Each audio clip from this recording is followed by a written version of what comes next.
Hello बच्चों, कैसे हैं आप सब बढ़िया? स्टडीज ठीक चल रही है? बस इसी तरह पढ़ते रहिए, छोटे छोटे कदम उठाते रहिए, हम अपनी मंजिल पे, अपने लक्ष्य पर आप जरूर पहुंचेंगे। मैं जानती हूँ आजकल थोड़ा समय ऐसा है, वक्त ऐसा है, बट घबराने की जरूरत नहीं है। अगर हमें पता होता है कि हमारी मंजिल क्या है और हम रोज उसके लिए छोटे छोटे कदम उठाते रहें तो हम उस पर जरूर पहुंचेंगे। एक ऐसा ही छोटा सा कदम लेके आज मैं सविता शर्मा फिर आपके सामने हाजिर हूँ और आज हम बात करने वाले हैं ह्यूमन हार्ट की। मेरे पहले के लेक्चर्स में सर्कुलेटरी सिस्टम हम ऑलरेडी स्टार्ट कर चुके हैं, आपने पढ़ा ही होगा, आपने मेरे लेक्चर भी जरूर देखे होंगे। और उसके अंदर हमने ये किया था कि कंपोनेंट्स ऑफ सर्कुलेटरी सिस्टम क्या है, हमने बात करी ब्लड की, हमने बात करी ब्लड वेसल्स की और हार्ट की, और ब्लड की कंपोजिशन भी हम ऑलरेडी कर चुके हैं। सो आज हम करने वाले हैं ह्यूमन हार्ट की बात। ये क्या है, कहाँ पे प्रेजेंट है, क्या इसका स्ट्रक्चर है, क्या इसका फंक्शन है, ये सब कुछ मैं ऑलरेडी आपको लास्ट लेक्चर में बता चुकी हूँ कि ह्यूमन हार्ट, आपने देखा था ना मेरा लास्ट लेक्चर, हमने उसमें ये कहा था ह्यूमन हार्ट क्या है। ह्यूमन हार्ट है एक पंपिंग ऑर्गन। पंपिंग ऑर्गन का मतलब क्योंकि यही बीट करेगा, ये पंप करेगा तो वो ब्लड वेसल्स के अंदर सर्कुलेट होगा। ये पंपिंग ऑर्गन मीजोडर्मल है ओरिजिन में। मीजोडर्मल, आप ये जानते हैं कि हम ट्रिप्लोब्लास्टिक ऑर्गेनिजम्स हैं और हमारे एम्ब्रियो में 3 लेयर्स होती हैं, एक्टोडर्म, मेसोडर्म एंड एंडोडर्म। तो ह्यूमन हार्ट मेसोडर्म से बना हुआ है और ये हार्ट सिचुएटेड कहां पे है? ये सिचुएटेड है थोरैसिक कैविटी के अंदर,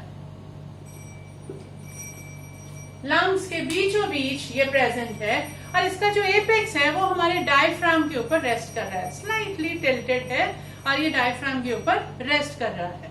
ना जनरली इट्स कॉमनली सेड कि ह्यूमन हार्ट जो है that is the size of a fist. It is 12 centimetre into 9 centimetre. छोटा सा स्ट्रक्चर है बट बहुत इंपॉर्टेंट ऑर्गन है ये, बिकॉज यही है जिसकी कॉन्टिन्यूअस बीटिंग की वजह से, जिसकी कॉन्टिन्यूअस वर्किंग की वजह से हमारी लाइफ चल रही है। ब्लड सर्कुलेट हो रहा है और सारे एसेंशियल मटेरियल्स बॉडी के अंदर सर्कुलेट हो रहे हैं एंड इवेंचुअली एनर्जी जनरेट हो रही है so that we are able to perform all the functions. So आज के लेक्चर में जैसे मैंने आपको पहले कहा, हम क्या करने वाले हैं, हम ह्यूमन हार्ट का स्ट्रक्चर स्टडी करने वाले हैं। तो अब एक डायग्राम की हेल्प से मैं आपको इसका पूरा स्ट्रक्चर एक्सप्लेन करूंगी। तो ये देखिए, अब आपके सामने डायग्राम है किसकी? ह्यूमन हार्ट की। ये ह्यूमन हार्ट ओपन किया हुआ है और उसकी डायग्राम है।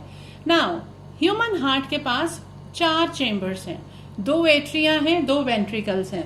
और अगर आप इसमें ध्यान से देखें तो आपको ये दिखेगा, ये है राइट एट्रिया जिसको हम राइट ऑरिकल भी बोलते हैं, और ये हमारे पास है लेफ्ट एट्रिया जिसको हम लेफ्ट ऑरिकल बोलते हैं, राइट। सो मेरे पास अपर चेम्बर्स क्या हो गए? Atria, which are further divided into right auricle और right atria and left auricle and left atria.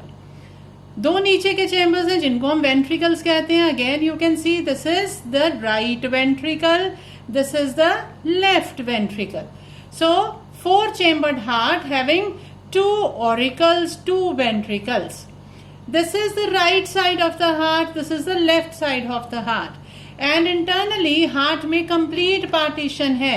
So ये partitioning run हो रही है किसमें? ventricles के बीच में, which is interventricular septum। उसी तरह auricles भी एक दूसरे से डायरेक्टली बात नहीं कर सकते, इनके बीच में भी interatrial septum होता है जिससे दोनों एक दूसरे से separated होते हैं। पर जो ऑरिकल है वो अपने साइड के वेंट्रिकल्स के साथ कम्युनिकेट करता है। हमारे पास एट्रियो वेंट्रिकुलर सेप्टम भी है, right. Atrial, inter atrial septum जो 2 एट्रिया को डिवाइड कर रहा है, इंटर वेंट्रिकुलर सेप्टम जो 2 वेंट्रिकल्स को डिवाइड कर रहा है। ऑरिकल और वेंट्रिकल के बीच में पार्टीशन है which is atrio ventricular septum, दोनों तरफ पे है, बट दोनों ही ऑरिकल्स अपने अपने वेंट्रिकल से बात कर सकते हैं। और ये जो बात है वो कैसे करते हैं? Right atria talks to the right ventricle और communicates with the right ventricle with the help of the tricuspid valve. ये देख रहे हैं आप, ये ट्राइकस्पिड वाल्व है। इसको ट्राइकस्पिड वाल्व क्यों कहते हैं? क्योंकि इसके पास 3 फ्लैप्स हैं। Similarly left auricle talks to the left ventricle with the help of bicuspid valve. आप इसको बाइकस्पेड वेल्व भी कह सकते हैं, आप इसको मिट्रल वेल्व भी कहते हैं, क्योंकि यहाँ पे हमारे पास क्या है, यहाँ पे हमारे पास 2 वेल्व्स हैं। नाउ ये जो फ्लैप्स हैं, ये जो वेल्व्स हैं, दे आर यू सी, यहाँ पे आपको दिख रहा है ये स्ट्रक्चर्स दिख रहे हैं, ये क्या कर रहे हैं, ये इनको होल्ड कर रहे हैं, ये फ्लैप्स को अटैच करते हैं with the wall of the ventricles. ये जो अटैचमेंट है वो क्यों है, वो इसलिए है कि फ्लैप इस तरफ तो खुले लेकिन वो बैकवर्ड ना जा पाए, वो फ्लैप यहाँ पे जाके रुक जाएगा, वो बैकवर्ड खुलना नहीं है। क्यों बैकवर्ड खुलना नहीं है? बिकॉज हार्ट की जो ये कंप्लीट पार्टीशनिंग है और ये जो है स्ट्रक्चर, ये क्या इंश्योर कर रहा है, unidirectional flow of blood. Flow of blood कहां से आएगा, ऑरिकल से वेंट्रिकल्स में, वेंट्रिकल से वो जाएगा डिफरेंट ऑर्गन्स के पास। सो वेंट्रिकल से वापस वो ऑरिकल को नहीं जाना है, इसीलिए हमारे पास ट्राइकस्पिड बाइकस्पिड वेल्व्स हैं। अब ये जो राइट ऑरिकल है, अगर हम देखें again if you look at the wall of the auricle and the ventricle, you will find कि जो वॉल्स है वेंट्रिकल्स की, they are thicker where the walls of the auricles are thinner. Also you will find the wall of the left ventricle, ये आप देखेंगे ये ज्यादा thick है, और जो वॉल है राइट वेंट्रिकल की वो कम थिक है। वाई? क्योंकि राइट वेंट्रिकल ने ब्लड को कहां तक पहुंचाना है, उसने सिर्फ लंग्स तक पहुंचाना है, और वो कैसे पहुंचाता है, with the help of pulmonary artery, right. Pulmonary iota जाता है जो जाके बाद में डिवाइड करता है किसके अंदर, पल्मोनरी आर्टरीज के अंदर, और वो ब्लड को लेके जाती है किसके पास, लेफ्ट एंड राइट लंग के पास, राइट। सो हमारे पास ये आ जाता है। सिमिलरली जो लेफ्ट वेंट्रिकल है, इसलिए तो राइट वेंट्रिकल ने सिर्फ लंग्स तक ब्लड पहुंचाया, but left ventricle with the help of iota वो सारी बॉडी को ब्लड पहुंचाता है। सो यहाँ पे एक बिगर पुश, एक बिगर कंट्रैक्शन चाहिए। सो इसकी वॉल ज्यादा थिक है और इसकी वॉल लेस थिक है, राइट। यहीं पे अगर आप ध्यान से देखेंगे तो जो ऑरिकल है हम देख रहे हैं, उसके अंदर ब्लड वेसल्स खुल रहे हैं। हमारे पास सुपीरियर वेना केवा आ रहा है जो डीऑक्सीजनेटेड ब्लड लेके आ रहा है। कहां से? वो डीऑक्सीजनेटेड ब्लड लेके आ रहा है बॉडी के अपर पार्ट से, राइट। अपर पार्ट मीन्स हाथ से ऊपर जितनी भी जगहें हैं, वेदर इट इज हेड और इट इज फेस, उन सब से डीऑक्सीजनेटेड ब्लड लेके सुपीरियर वेना केवा किसके पास लेके आता है, राइट ऑरिकल के पास। सिमिलरली इंफीरियर वेना केवा भी राइट ऑरिकल में ही खुलता है, जो अगेन पूरी बॉडी से, हार्ट से नीचे जितने भी हैं, तभी उसको इंफीरियर कह रहे हैं, वो सारा का सारा डीऑक्सीजनेटेड ब्लड लेके किसके पास आएगा, राइट ऑरिकल के पास। इसके अलावा हमारे पास एक और ब्लड वेसल्स यहाँ पे आती हैं जो हार्ट से ही पूरा ब्लड कलेक्ट करके डीऑक्सीजनेटेड ब्लड वो भी आके कहाँ किसको देगी, राइट ऑरिकल को। वो जो है कोरोनरी साइनस है जो deoxygenated blood from the heart किसको लाके दे रही है, राइट ऑरिकल को।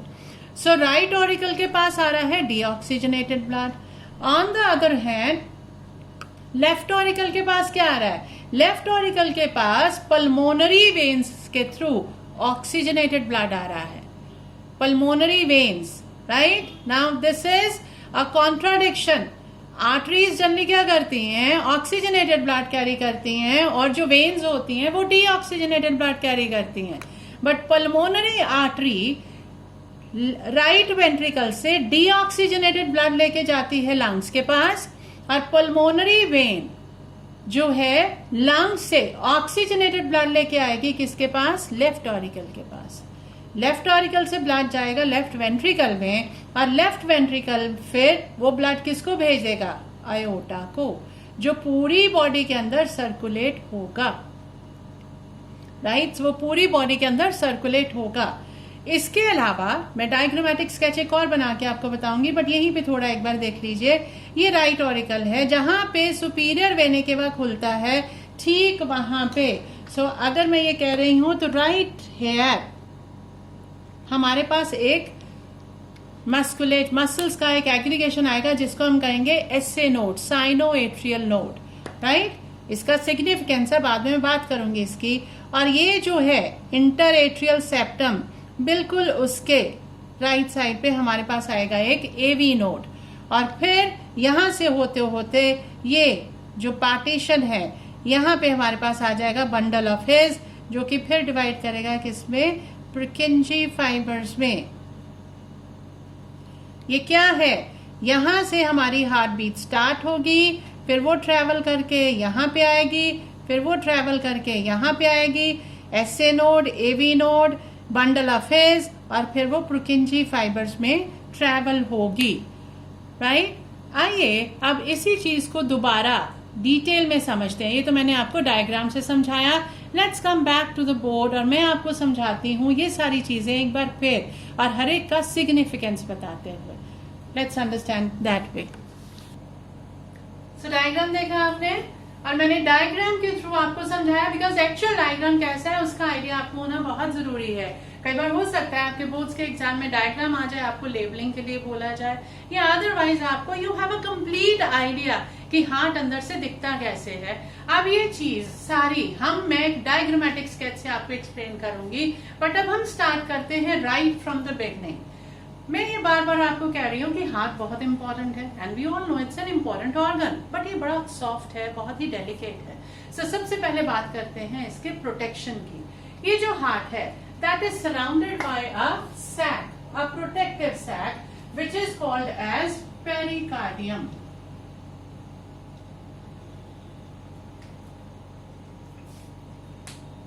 ये क्यों, ये जो सैक है ये इसका आउटर कवरिंग है, ये इसका प्रोटेक्शन है। हमारे पास जो है ये जो पेरिकार्डियम है ये एक सैक है जो इसको प्रोटेक्शन दे रहा है। पेरिकार्डियम की दो लेयर्स हैं। We are going to have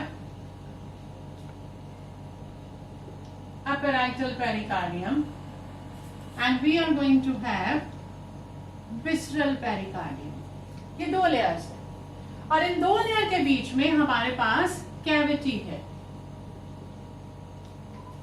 उस कैविटी के अंदर हमारे पास एक फ्लूइड है which is called as pericardial fluid.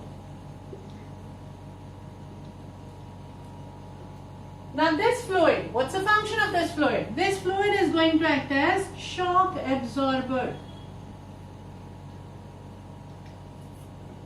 ना कई बार कोई इम्पैक्ट लगता है, कोई जोर से धक्का लगता है, या किसी भी किस्म का कोई भी फिजिकल इम्पैक्ट लगता है, so in that case pericardial fluid will absorb that mechanical shock so that heart तक कोई इम्पैक्ट ना जाए, या वो इम्पैक्ट बहुत रिड्यूस होके जाए।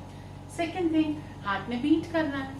जब हार्ट ने बीट करना है तो उसने रेगुलरली कॉन्ट्रैक्ट एंड एक्सपैंड करना है। तो वो जो उसकी मूवमेंट है, अगर ये सिर्फ दो मेम्ब्रेन्स ही हों, सो वो क्या होगा, फ्रिक्शन होना शुरू हो जाएगा, and this pericardial fluid this prevents that friction, so that एक स्मूथ मूवमेंट हार्ट को मिले, एंड वो हार्ट कॉन्टिन्यूसली बीट करे without any kind of an injury, without facing any kind of friction. ये तो बात हुई उस सैक की जो प्रोटेक्टिव है नेचर में। इसके बाद हार्ट की वॉल है, और जो वॉल है हार्ट की दैट इज 3 लेयर।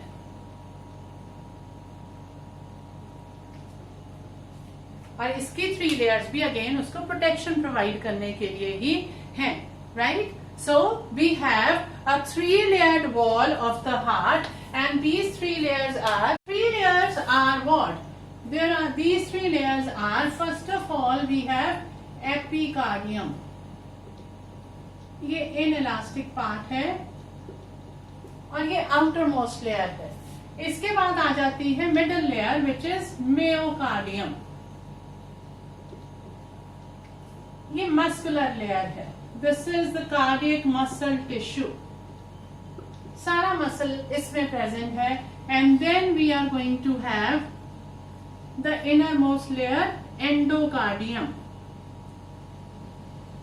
और endocardium वो लेयर है which is in contact with blood.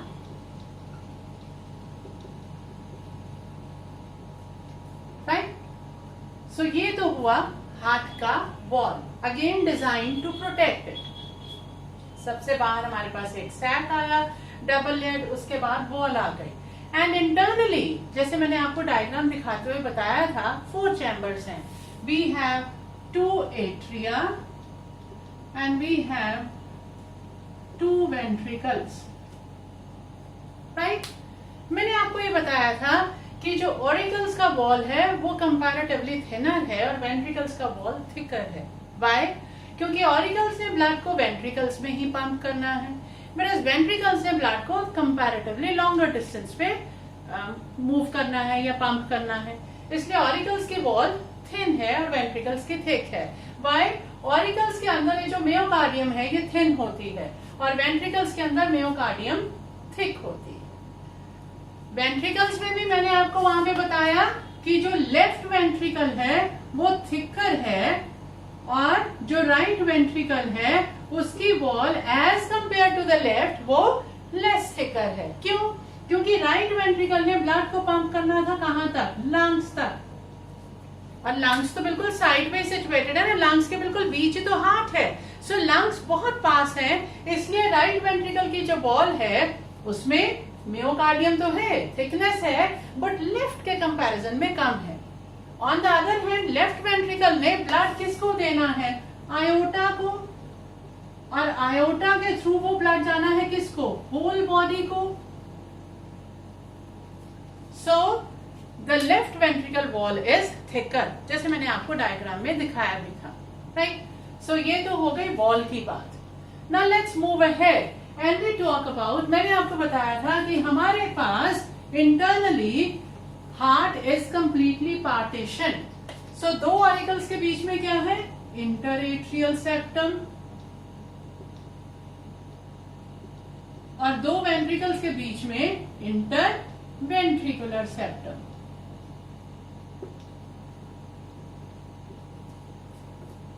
So neither left ventricle and right ventricle can talk to each other. Similarly, right and left auricles cannot also talk to each other. They are completely partitioned. Auricle और ventricle के बीच में भी हमारे पास partition है, which is atrioventricular septum. And now I am going to give you a diagrammatic sketch of the heart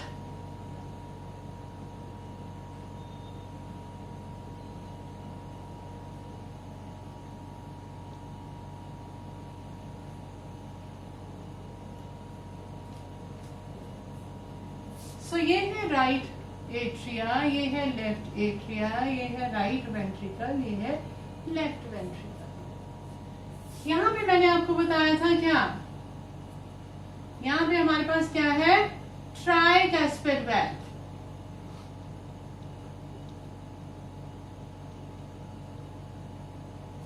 And here we had what? Bicuspid or mitral valve.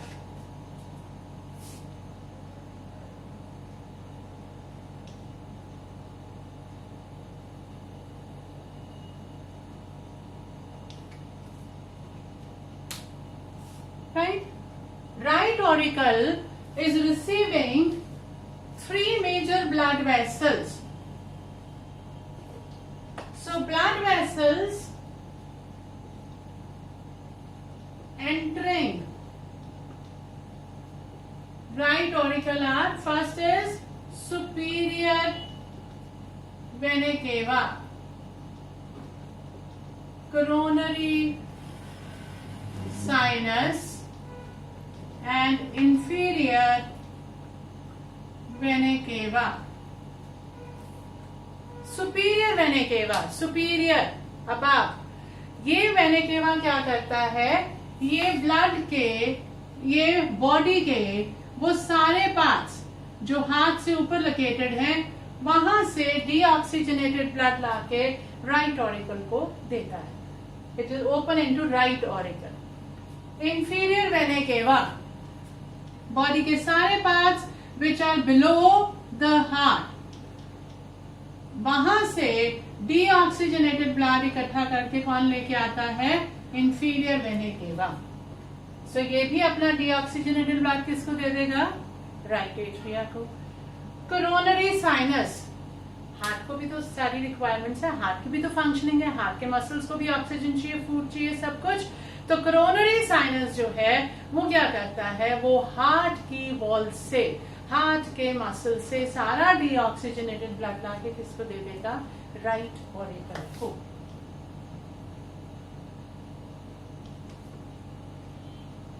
Right, ये तो blood vessels हुए जो auricle में है, कौन से, right auricle या right atria में। राइट वेंट्रिकल से पल्मोनरी ट्रंक निकलता है। ये pulmonary trunk will then divide into right and left pulmonary artery, और ये किसके पास जाएंगे, ये डीऑक्सीजनेटेड ब्लड लेके चले जाएंगे किसके पास, लंग्स के पास। Right, so this will go to lungs. क्यों, क्योंकि ये जो ब्लड है लंग्स के पास जाके ऑक्सीजनेट होगा। देन लंग से ऑक्सीजनेटेड ब्लड लेके हमारे पास 4 पल्मोनरी वेन्स, वो इस डीऑक्सीजनेटेड ब्लड को कहां ले आएंगे, लेफ्ट एट्रिया में। राइट, सो पल्मोनरी आर्टरी, जनरली मैंने आपको बताया था artery carries oxygenated blood, but pulmonary is an exception. Pulmonary artery is carrying deoxygenated blood and pulmonary vein is carrying oxygenated blood. So pulmonary artery deoxygenated blood right ventricle से लेके lungs के पास गई, और lungs से pulmonary veins oxygenated blood लेके left atria के पास आई। Left atria से blood गया left ventricle के पास, और left ventricle का ये सारा का सारा blood किसके पास जाता है, aorta के पास।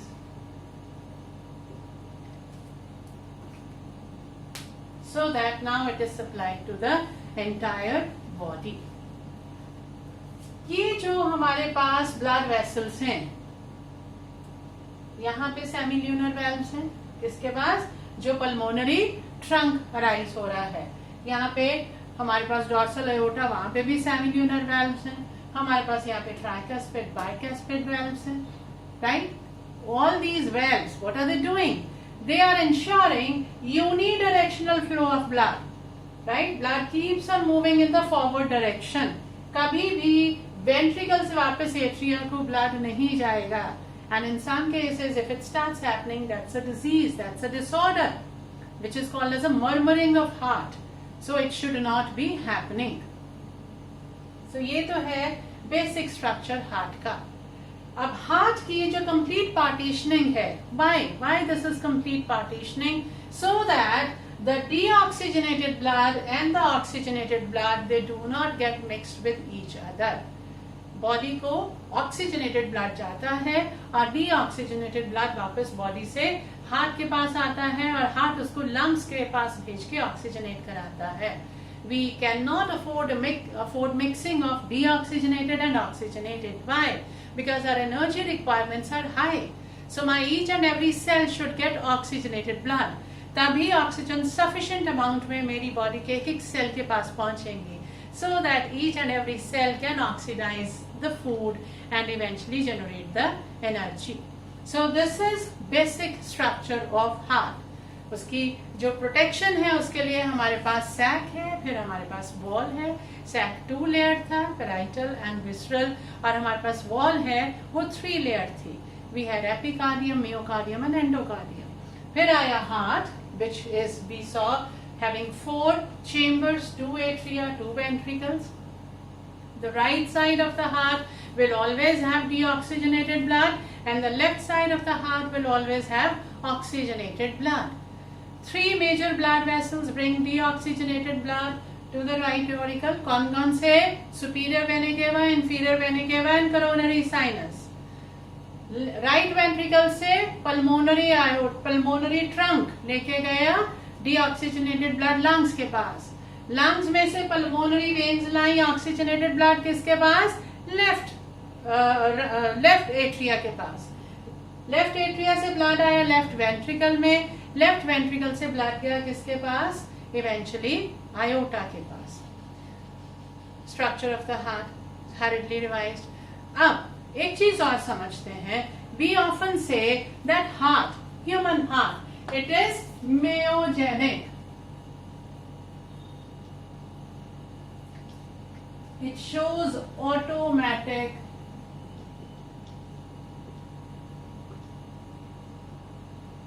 rhythmicity. इसका मतलब क्या है? मैंने आपको डायग्राम में दिखाया था कि बिल्कुल यहाँ पे हार्ट के राइट ऑरिकल की वॉल में, कहाँ पे, जहाँ पे सुपीरियर वेन केवा ओपन करता है, हमारे पास SA node, sinoatrial node. This is what? This is an aggregate of a patch of muscles that is called as SA node. ये SA node जो है, it is also called as pacemaker of heart. Why? Because heart beat originate भी यहाँ से होगी और वो किस रेट पे जाएगी वो भी यही रेगुलेट करेगा. और ये जो हार्ट है continuously contract and relax, systole and diastole इसमें कॉन्टिन्यूस चल रहा है और रिदमिक फैशन में ये चलता चला जा रहा है. That's why this is what we mean by automatic rhythmicity. Means heart beat खुद जनरेट कर रहा है और उसके रिदम को, उसके पेस को खुद रेगुलेट कर रहा है. ये स्टिमुलस यहाँ से स्टार्ट होता है और ये स्टिमुलस जब यहाँ से स्टार्ट हुआ फिर ये पास ऑन होता है किसके पास? एवी नोड के पास.